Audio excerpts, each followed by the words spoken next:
मैं आपको एक सेठ जी की कहानी सुनाने जा रहा हूँ। सेठ जी बहुत ज़्यादा धनी थे।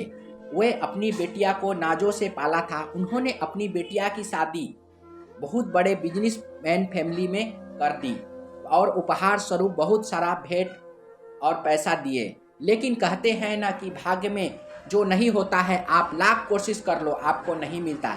बेटी के भाग्य में सुख समृद्धि नहीं थी और उसके चलते उसके फैमिली को बिजनेस में बहुत बड़ा लॉस हुआ और काफ़ी बुरे दिन उसके बाद उन्होंने देखे। काफ़ी गरीबी उसने अपने आंखों के सामने देखे। अब उस बेटी की माँ को यह देखकर बहुत दुख होता था।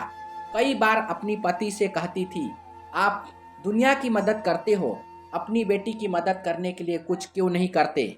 आइए हम उनको कोई नया बिजनेस खुलवा देते हैं, कुछ तो करें उनके लिए ताकि हमारी बेटी सुख से जी पाए। तो सेठ जी कहते कि जब उसका भाग्य उदय होगा ना, तो सारी कायनात उसकी मदद करने अपने आप कर देगी, तुम्हें थोड़ा सब्र रखना होगा। सेठ जी की इस बात को सुन लेती उनकी पत्नी सेठानी। माँ का दिल था ना। एक दिन जब सेठ जी घर पे नहीं थे तो और उनका दामाद घर आया और सेठानी के मन में ख्याल आया कि क्यों ना बिना बताए चुपके से इनके कुछ मदद कर दूं। तो उन्होंने दामाद के आदर सत्कार करके कहा कि मैं तुम्हारे लिए मोतीचूर का लड्डू बना देती हूँ।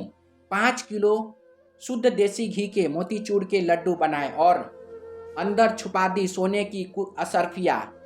अब यह लड्डू का पैकेट उन्होंने दामाद जी को जाते जाते दे दिया।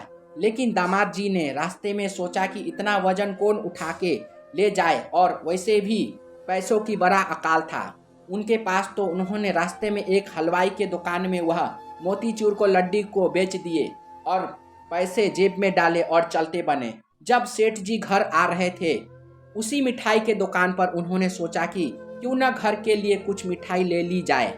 तो उन्होंने यह सोचकर मोतीचूर के लड्डू ले लिए और देखिए कि दुकानदार ने वही लड्डू का पैकेट उनको दे दिए।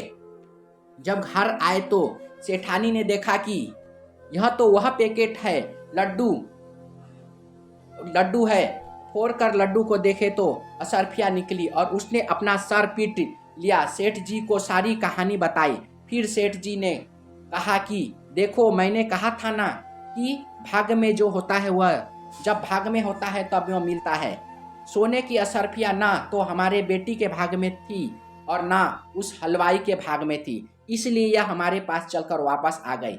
मैं यह नहीं कहता कि आप सिर्फ भाग्य पर विश्वास करें या अपना कर्म करना बंद कर दें, लेकिन कोई चीज़ अगर आपको नहीं मिल रही है तो हताश या निराश मत होइए, क्योंकि वक्त से पहले और भाग्य से ज़्यादा किसी को कुछ नहीं मिलता। ध्यान रखिए, वक्त परमानेंट नहीं होता है। यदि आपके पास दुख है तो सुख की घड़ी भी जरूर आएगी। झूला जितने पीछे जाता है उतना ही आगे भी जाता है। धन्यवाद।